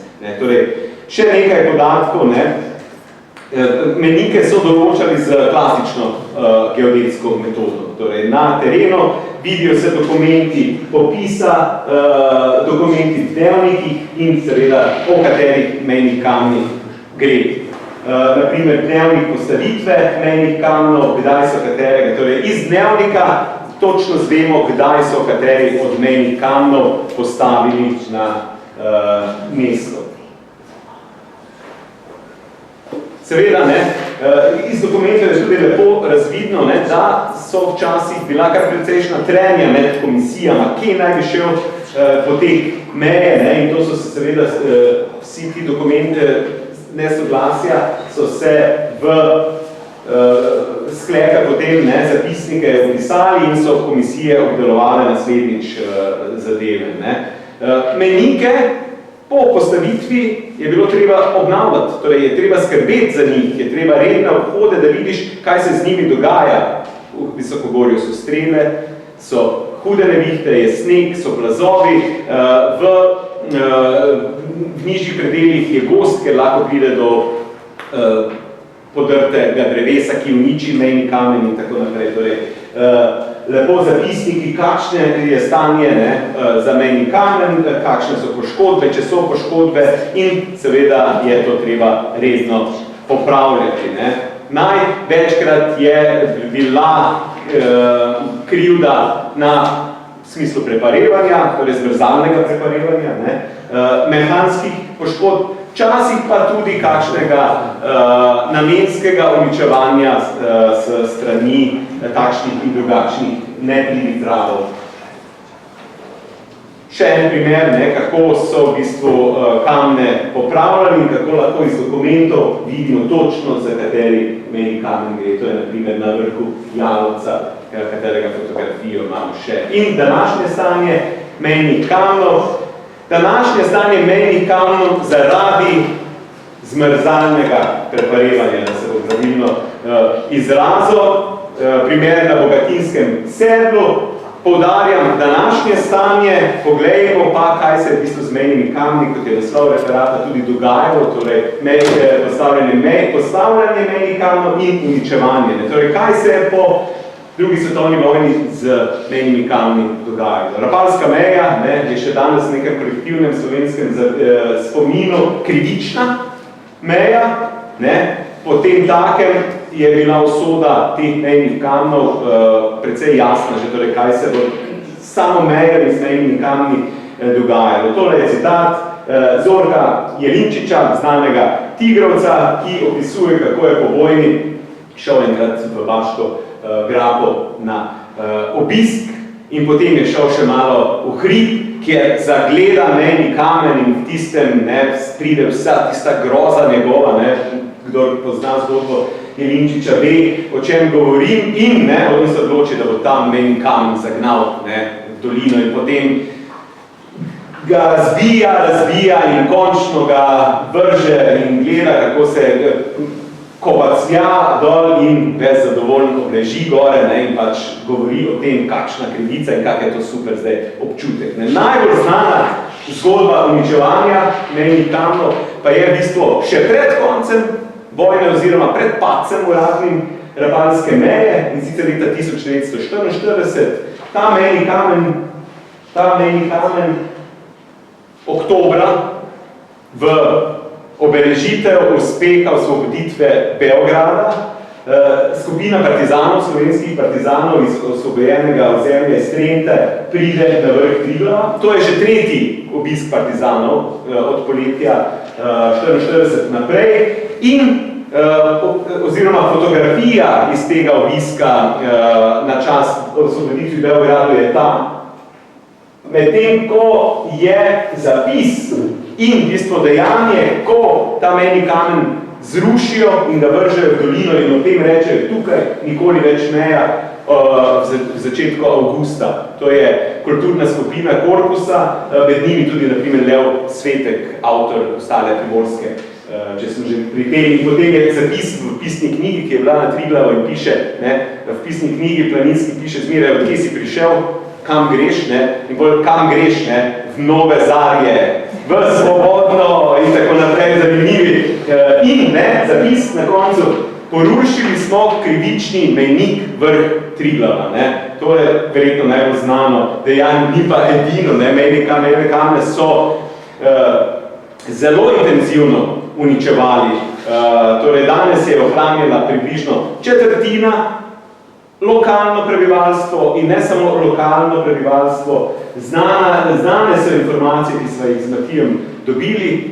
Organizirane so bile delovne akcije uničevanja mejnih kamnov Rapalske meje. In ko smo delala analizo, torej sektorje, prehodila sva razne sektore na različnih delih Rapalske meje, torej eden od primerov, na primer rdeče pomeni ni ga več, neohranjen oziroma nenajden. Različni sektori in ko pridemo, na primer, tole fotografija, torej v neposredno bližino Triglava, ni sledu o mejnih kamnih. Zakaj? Ker je pač Triglav simbol slovenstva in po drugi svetovni vojni so na te grebene, pa opozarjam, marsikje je potrebno konkretno plezati, hodili z težkimi kladivi in te kamne uničevali. Torej, krivična Rapalska meja in nje ostanki pa v okolici Triglava vsekakor ne smejo več biti vidni. Naj zaključim, torej, tole je najino predstavitev.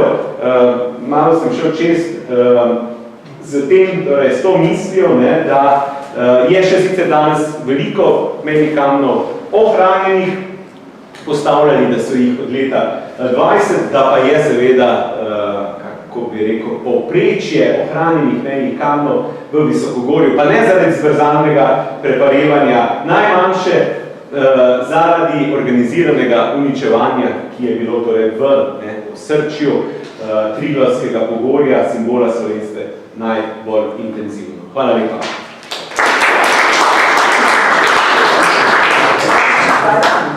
Najprej se upravičujem za spodrsaj, danes nisem predstavila še drugega avtorja tega prispevka, to je dr.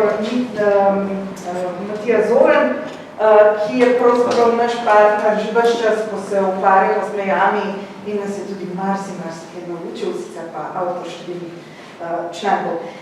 Zadnji današnji prispevek je prispevek Aleksandra Duha, sicer profesorja zgodovine na osnovni šoli Dušana Flisa v Hočah pri Mariboru, sicer pa tudi naš doktorski študent na oddelku za zgodovino in danes bo predstavil v bistvu tisto, s čimer se ukvarja v svojem doktoratu.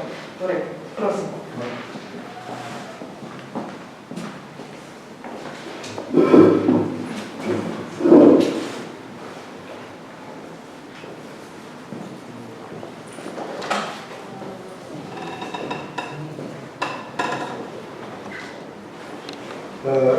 pozdrav, moja naloga danes in pa predmet raziskovanja je Rupnikova linija 6. sektor, oziroma Rupnikova linija, obrambna linija Kraljevine Jugoslavije na Koroškem in Štajerskem. Predno začnem z bolj natančno predstavitvijo, bi vam želel povedati najprej to, da ko gledamo kakšne arhive, nikjer ne zasledimo ime Rupnikova linija, ampak je to bolj pogovorno označba obrambne linije. Vedno najdemo, posebej, če gremo raziskovati Koroško in Štajersko, vedno najdemo severni front, torej severno fronto, ki je potekala po Koroškem in Štajerskem. Na prvo preglednico sem dal mitralješko gnezdo, eno tipični bunker, ki ga najdete na Koroškem in Štajerskem, precej drugačno, kot jo najdete na recimo zahodni strani obrambne linije, kjer so bunkeri lahko tudi stolpični oziroma večji. Tukaj na Štajerskem in Koroškem pa glavnem mala mitralješka gnezda, ki so seveda posledica časa, posledica denarja in pa seveda posledica tega, da se je vedelo, da je napad Nemčije samo še vprašanje časa in pa želja potem, da bi se obrambna linija kar najhitreje izgradila. Tukaj je prikaz torej Rupnikove linije oziroma obrambne linije Kraljevine Jugoslavije. Vidimo, da je 5 sektorjev, torej v 30 letih se gradilo 5 sektorjev obrnenih proti Italiji. Čeprav je bila podpisana Rapalska meja, čeprav se je v časopisih in mnogih virih govorilo o navideznem prijateljskem odnosu, pa seveda ta prijateljski odnos kalijo predvsem gradnje fortifikacij, na eni strani seveda Alpski zid, na italijanski strani in pa tako imenovana Rupnikova linija na strani države SRS oziroma že Kraljevine Jugoslavije, kjer je vojska razdelila obrambno linijo na 5 sektorjev, niso po vrstnem redu, ampak so označeni po pomembnosti. Številka 1, sedež v Vrhniki, je seveda območje, ki je bilo namenjeno obrambi pred vpadom italijanske vojske proti Ljubljani in pa drugi sektor, ki bi naj varoval Reško pristanišče in pa potem kasneje tudi prehod ali pa napredovanje italijanske vojske proti Zagrebu. Tukaj je že označena torej tudi linija 6. sektorja na Koroškem in Štajerskem. Če pogledamo bolj natančno, torej poteka linija ob današnji državni meji, seveda poteka od takratne tromeje med Italijo, Kraljevino Jugoslavijo in pa Nemčijo. Govorimo torej o letu 38, ko pride do Anšlusa, ko pride do priključitve Avstrije k Nemčiji in seveda Kraljevina Jugoslavija se zaveda kritičnega položaja. V tem trenutku ni več največji sovražnik Kraljevina Italija, ni več torej Avstrije, ki je bila seveda po prvi svetovni vojni manj pomembna oziroma manj nevarna država, ter naenkrat se na tej meji po letu 38 pojavi nemška vojska in seveda Kraljevina Jugoslavija je prisiljena, da začne z utrjevanjem, z izgradnjo fortifikacij tudi na območju današnje Koroške in Štajerske. Kje je ta linija potekala? Linija je potekala od Tromeje, torej nekje do Dravograda in se potem od Dravograda premikala ob reki oziroma ob strugi reke Drave, pred oziroma severo-zahodno od Maribora, pa seveda se ta linija razdeli in seveda prečka reko Dravo gre na samo mejo, na Kozjak in pa potem seveda začne, oziroma se fortifikacije začnejo graditi ob samih mejnih prehodih, ob Svetem Juriju, ob Duhu na Ostrem vrhu, ob Šentilju in pa ob Radguni, medtem ko ta južna linija poteka naprej ob reki Drave, od struge reke Drave, nekje od Linduša, Peker, Radvanja, Razvanja, Miklavža na Dravskem polju in se potem nadaljuje vse do Ptujskega polja, do Ptuja oziroma še južne do Ptuja, do Tankovskega jarka, nekje v kraju Podvince.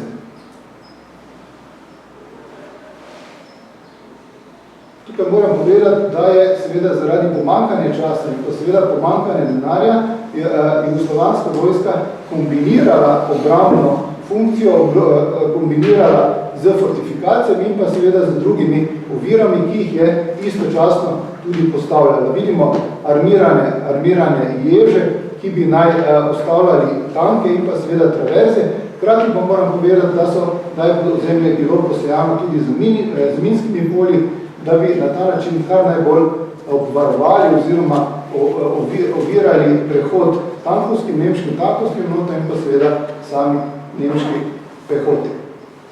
Povedal sem že, da je bila posebna pozornost namenjena mejnim prehodom, kjer so seveda najprej gradili fortifikacije, hkrati pa seveda želeli na nek način tudi ustaviti, ohromiti ali vsaj upočasniti prehod ali pa prevoz nemških čet oziroma nemških transportov po železnici. Tukaj vidimo posnetek na mejnem prehodu Šentilju, kjer je še danes veliko fortifikacij, veliko bunkerjev, najdemo pa tudi seveda te armirane betonske ježe, ki so bili takrat postavljeni na železniško progo in pa seveda še naprej ob meji.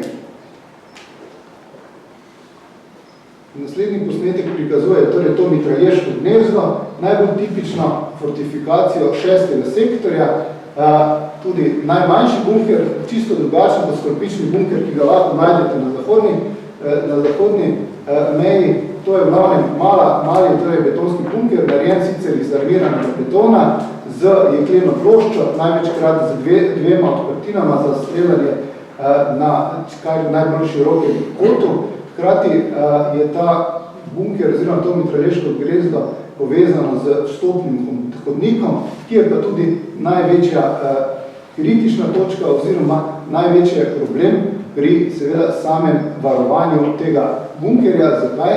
Sprednji del je armiran, jeklena plošča je tudi precej debela, sam hodnik pa največkrat ni armiran oziroma je tudi najbolj ranljiv in seveda nemške čete so to vedele, zato se največkrat napad na bunker začel ravno na ta način, da so razstrelili vhod oziroma hodnik in seveda na ta način onemogočili posadke v tem bunkerju, da bi se borila naprej, da bi pobegla iz tega bunkera in seveda zaradi tega so bile žrtve precej velike. Res je, da to ni edini tip bunkerjev, ki najdemo na severni fronti oziroma na 6. sektorju Rupnikove linije. Najdemo tudi nekaj stolpičnih bunkerjev oziroma nedokončanih stolpičnih bunkerjev, najdemo tudi nekaj tankovskih bunkerjev.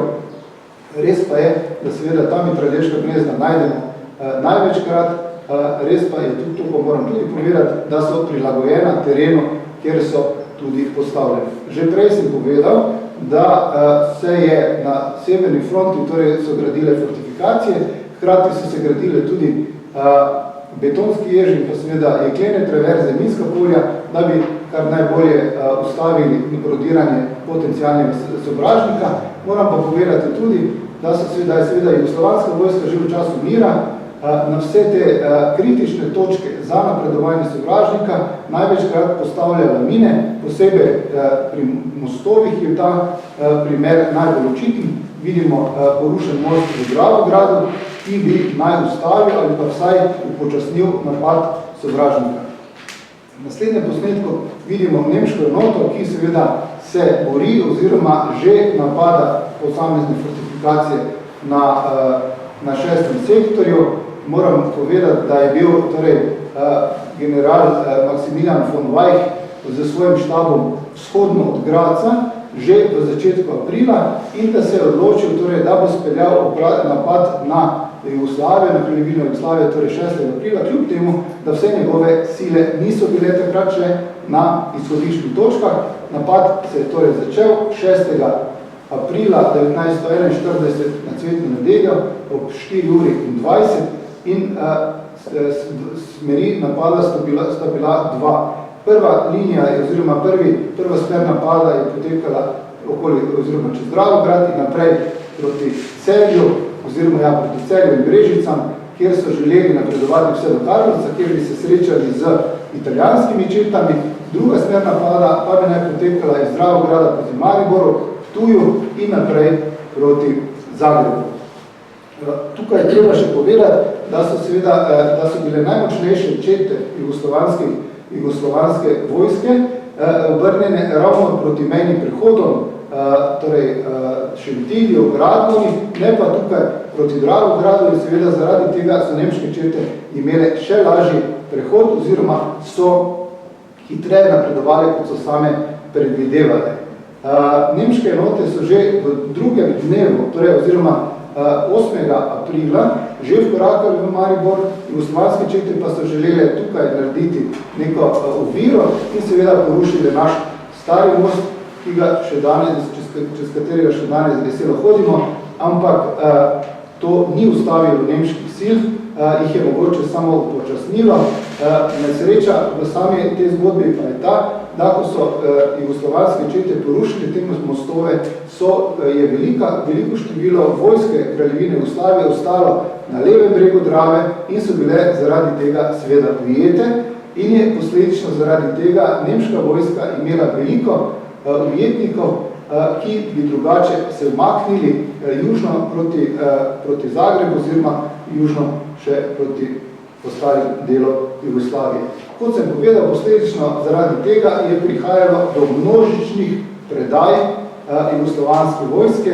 Kje so bili vzroki? Vzroki so večplastni, od tega, da niso bili vsi za obrambo, do tega, da so Nemci imeli informacije, kje so fortifikacije, do tega, da je na Koroškem in Štajerskem bilo dvojezično prebivalstvo, da je bilo veliko vaduhov, da je bilo veliko informatorjev, da je seveda nemška vojska zelo dobro vedela, kje so fortifikacije in zaradi tega ji ni bilo posebej težko, da je seveda premagala vojsko Kraljevine Jugoslavije, ki je bila slabše oborožena, slabše vodena in seveda bila tudi moralno bistveno slabše pripravljena, kot bi vojska, ki brani svojo domovino, morala biti. Na posnetku so vojaki jugoslovanske vojske, ki so se množično predajali nemškim silam in največ ujetnikov so Nemci na nek način imeli v Melski kasarni v Mariboru. Kot sem povedal, kljub temu, da je bilo precej vojaške oziroma precej enot jugoslovanske vojske v okolici Maribora pripravljeno braniti to ozemlje, tem vojski graničarjev seveda zalednim enotam ni uspelo varovati štajerske prestolnice. Kaj se je zgodilo? Nemci so že po drugem dnevu oziroma že 8. aprila 1941 korakali v Maribor. Maribor je postal nemško mesto in pa seveda Nemci se tukaj niso ustavili, seveda krenili so proti Ptuju, naprej proti Zagrebu in seveda želeli dokončati to zgodbo. Kaj se je zgodilo? Že 17. aprila seveda je jugoslovanska vojska prenehala z bojevanjem, podpisala Sarajevo brezpogojno kapitulacijo in seveda Nemcem, pa tudi kasneje Italijanom in ostalim nasprotnikom je uspelo jugoslovansko vojsko pripraviti do predaje in pa državo okupirati. O teh dogodkih na terenu ne najdemo skoraj nobenih spomenikov, izjema je mogoče verjetno edini spomenik, ki obstaja po aprilski dogodki, to je spomenik padlim borcem vojske Kraljevine Jugoslavije, ki se je borila v okolici Dravograda, torej edini spomenik, ki ga najdemo, oziroma na terenu pa seveda najdemo tudi še ostanke bunkerja ali pa tudi pravo linijo fortifikacij, ki je tukaj narisana in pa označena, tako da naša linija je vedno bolj označena, vedno bolj transparentno predstavljena in seveda vedno bolj o njej ljudje govorimo in seveda se zavedamo pomena, kaj se je zgodilo 6. aprila 1941 in na kak način je potekala. Danes seveda so ti bunkeri, te fortifikacije neme priče današnjega časa, hkrati pa seveda izredno zanimiv poligon za raziskovanje nas zgodovinarjev in pa seveda nas vedno zanima, kaj se v teh bunkerjih dogajalo. Za razliko od bunkerjev na zahodni meji so seveda ti bunkerji bili priča vojaškim akcijam, bili priča smrti, bili priča obstreljevanju in seveda zaradi tega imajo še posebno posebno ceno oziroma posebno draž raziskovanja. V priročnikih o fortifikacijah smo lahko prebrali, da je seveda vsak bunker moral biti maskiran. Če to ni naredila takrat vojska Kraljevine Jugoslavije, je to danes naredila narava sama in seveda, ko raziskujemo terene na Štajerskem, Koroškem, večkrat ne najdemo fortifikacije, je pa res, da seveda tako dolgo iščem, da to najdem, na koncu vidim, da je seveda narava ta fortifikacijo sama maskirala.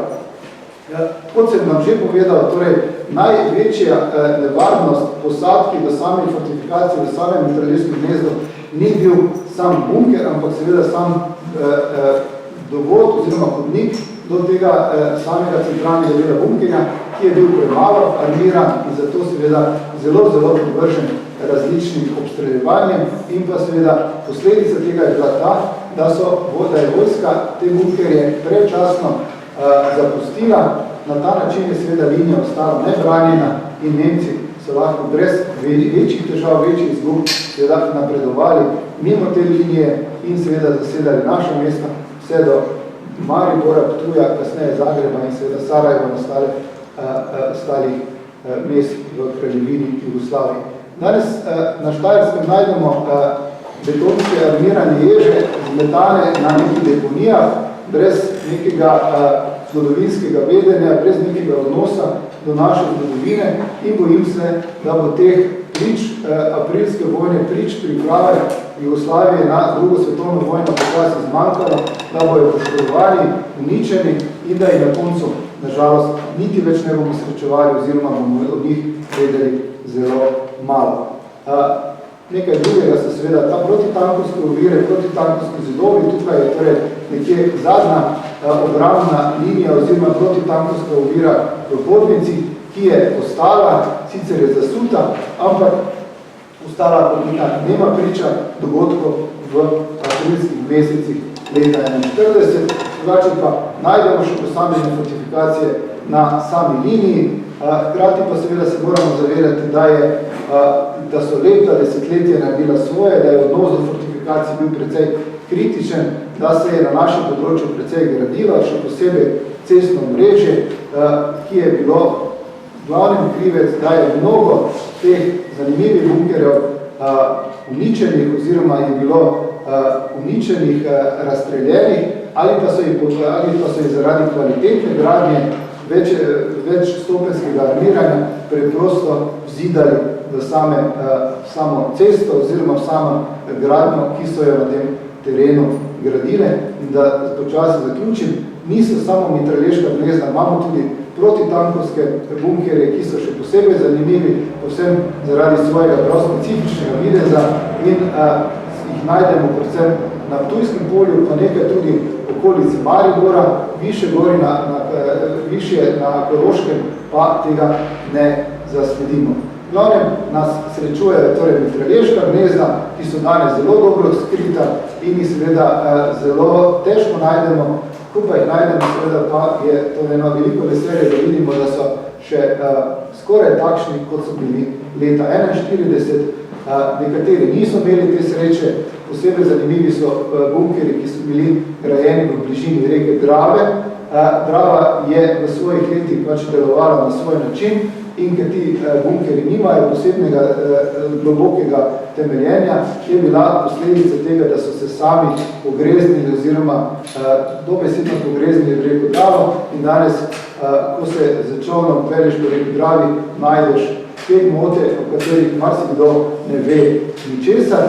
Za nas zgodovinarji se pa seveda posebna vrednost oziroma posebna zanimivost. Še en posnetek, ki je bil verjetno zelo realistični v času aprilske vojne 1941, torej ko posadka ščiti ali pa ščiti svoje zemlje, seveda mora ščititi tudi sama sebe in tukaj vidimo ta notranji zid, ki je namenjen obrambi pred vhodom v bunker in mislim, da je takrat izgledalo podobno, kot to zgleda v tem oziroma na tem fotografskem posnetku. Danes je vprašanje, čemu je bila namenjena obrambna linija, še posebej obrambna linija 6. sektorja na Koroškem in Štajerskem. Sama linija je bila seveda ni bila namenjena temu, da bi zaustavila nemško prodiranje, ampak je bila, namen je bil samo ta, da upočasni prodiranje nemške vojske v notranjost Kraljevine Jugoslavije, ne da ga omogoči, da ga upočasni, da dobi vojska dovolj časa, da se organizira, da ustavi to napredovanje in seveda v najboljšem primeru, da seveda začne zakoniti napadom. To se nažalost ni zgodilo, namesto da bi ustavili to prodiranje, se je vojska množično predajala, kje so vzroki, oziroma vsi vemo, da je teh vzrokov kar nekaj, od političnih, družbenih, pa tudi zgodovinskih in čisto človeških. Hvala lepa.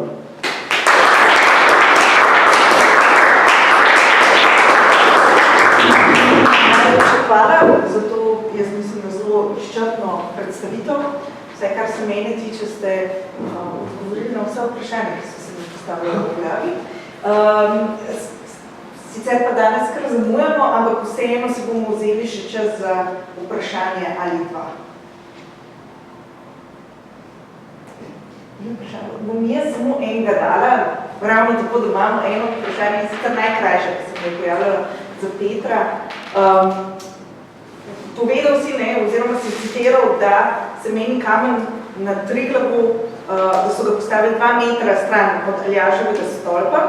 To me zanima in vrh je pripadal SHS. A je to posledica nakupa vrha Triglava, Jakoba Aljaža? Je to ravno na meji te parcele vrha Triglava? Dobro vprašanje. Moj kolega, soavtor, mogoče odgovori, kje gre tam točno parcelna meja občin. Ali je to ali pač je točno tam vrh? Bi znal odgovoriti? Ne vemo. To je mogoče vprašanje za eno raziskavec, ki jo bo naredil Matija, povedal. Dobro. Potem se pa jaz res vsem skupaj zahvaljujem za udeležbo. V Kulturnem domu se bo čez nekaj minut začela okrogla miza o čezmejnem zgodovinopisju. Sicer se je pa jutri drugi dan in se vidimo. Lep večer.